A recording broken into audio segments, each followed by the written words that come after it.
সুপ্রিয় গার্ডেনার্স বন্ধুগণ, আজকে আমরা আপনাদের অনেকগুলো প্রশ্ন পেয়েছি।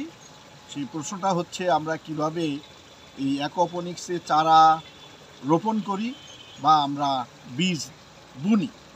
তো আমরা আজকে দুইটা জিনিসই আপনাদের সাথে শেয়ার করব। আমরা দেখাবো যে আমরা কিভাবে আপনাদের চারা আমরা প্রথমে বীজটা বুনি, তারপরে চারা।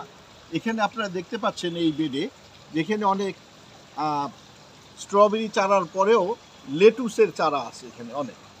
এই লেটুসের বীজটা আমরা খুবই ছোট হয়, সেইটা এখানে আমরা দিয়েছিলাম। এইটা এখানে উৎপাদনের জন্য না, আমরা এখন এখান থেকে উঠাই নিয়ে আর এক জায়গায় লাগাবো।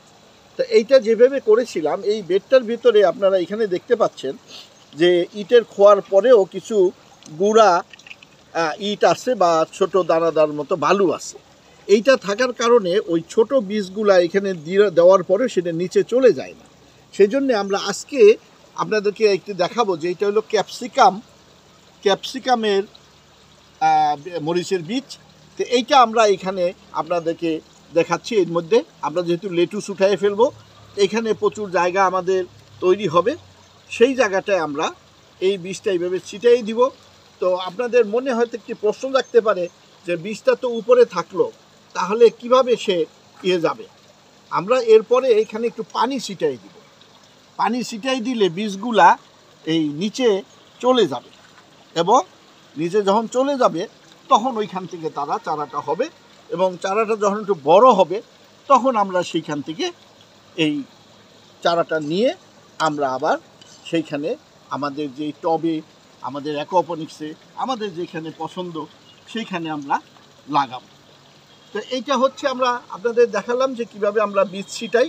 একটু পরে আমরা একটু পানি ছিটাই দিব উপর দিয়া, অর্থাৎ আমাদের পানির পাত্র থেকে এভাবে পানি নিয়ে যখন পানিটা আমরা ছিটাই দিব তখন বীজগুলো একটু নিচের দিকে চলে যাবে এবং সেইখানেই তারা জার্মিনেশন হবে।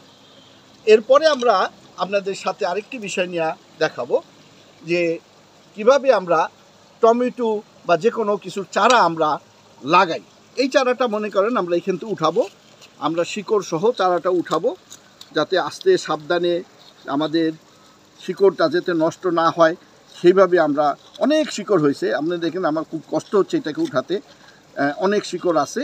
তো এইখান থেকে আমরা এই শিকড়টা উঠাবো। উঠানোর পরে শিকড় সহ এখানে আমরা দেখতে পাচ্ছেন অনেক শিকড় ছিল, এবং আরও অনেক শিকড় এখানে আমরা দেখতে পাচ্ছি যে শিকড় অনেক ছিঁড়ে গেছে। এই শিকড়টা যাতে ছিঁড়ে না যায় সেই ব্যবস্থা করতে হবে। তারপরও এখানে গাছটা ভালো আছে, বিকজ বীজও ভালো আছে। আমরা এইখানেই একটু এক জায়গায় লাগাই আপনাকে দেখাবো যে কিভাবে আমরা এখন এটা লাগাই। তাহলে আপনারা দেখতে পাচ্ছেন যে আমার হাতে একটি কেচি ছিল, যে কেচি ভেঙে এটা চাকুর মতো হয়ে গেছে। এই চাকুটাকে আমরা এখন এইভাবে করে আমরা নাড়তে থাকবো। নাড়তে নাড়তে নাড়তে নাড়তে একটা গর্ত সৃষ্টি হবে। আমরা এখানে শিকড়টাকে এখানে দিব, দিয়ে আমরা চাপ দিব এবং আবার এইটাকে নাড়তে থাকবো, আস্তে আস্তে নাড়তে থাকবো, এবং একসময় দেখবেন যে আমার শিকড়টা নিচে চলে গেছে।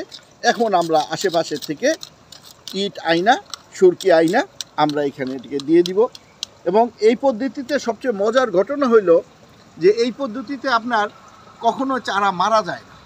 যেটা মাটিতে লাগাইলে এবং অন্য জায়গায় লাগাইলে সেইটা মারা যায়, কিন্তু এখানে যেখানে আছে সেখানে এটা মারা যায় না। তো এই কারণে আমরা সাধারণত এই অ্যাকোপনিক্সে আমরা খুব আনন্দদায়কভাবে আমরা গাছ লাগাতে পারি, আমরা বীজ উৎপাদন করতে পারি। এখানে দেখতে পাচ্ছেন, আপনাদেরকে আমি আরেকটু দেখাই। এখানে আমরা ধনিয়া লাগিয়েছি, ধনিয়াটা আমরা ওইভাবে বীজ দিয়েছিলাম। সেখানে আপনারা দেখতে পাচ্ছেন যে ধনিয়াটা সুন্দরভাবে উঠে গেছে। এখনও ধনিয়ার যে বীজটা সেইটা পাতার আগায় লেগে আছে, এবং আরও কিছু নিচে ধনিয়া আছে যেগুলো এখনও গজানো হয় নাই এবং গজাচ্ছে। তো এইভাবে করে আমরা আমাদের যে অ্যাকোপনিক্স, সেই অ্যাকোপনিক্সে আমরা বীজ বপন করি এবং চারা উৎপাদন করি। এখানে আমাদের যে আমরা বেডটা দেখালাম, সেই বেডটায় এখানে এই বেডটাতে আমরা দেখতে পাচ্ছি যে এইটার ভিতরে মাছ আছে। এখানে যে মাছ আছে সেটা আমরা কীভাবে বুঝবো? আমরা এখানে একটু খাবার দিলেই আমরা এখন দেখতে পাবেন যে এখানে সেই মাছগুলা তার জানান দিবে, তার উপস্থিতি জানান দিবে। এখানে সেই মাছ পানি আমরা একটি পাম্পের মাধ্যমে এখানে আমরা নিয়ে যাই, এই বেডের মধ্যে আমরা এইখানে নিয়ে যাই, এই পানিটা এইখানে পড়ে এবং সেই পানিটা আবার এই বেডের নিচ দিয়ে এইখান দিয়ে এইভাবে এসে আমাদের এই মাছের পাত্রে পড়ছে। তাহলে এটা পুরোপুরি একটি অ্যাকোপনিক্স। এবং আপনারা দেখতে পেলেন যে এই অ্যাকোপনিক্সে আমরা কিভাবে চারা এবং বীজ রোপণ করি। আশা করি আপনাদের এরপরে যদি কোনো প্রশ্ন থাকে সেই প্রশ্ন আবার করবেন, আমরা সেইটাকে চেষ্টা করব আপনাদের সাথে যাতে আপনাদের যেই সমস্যা এবং যেই প্রশ্ন সেগুলোর উত্তর দিতে পারি। আল্লাহ হাফেজ।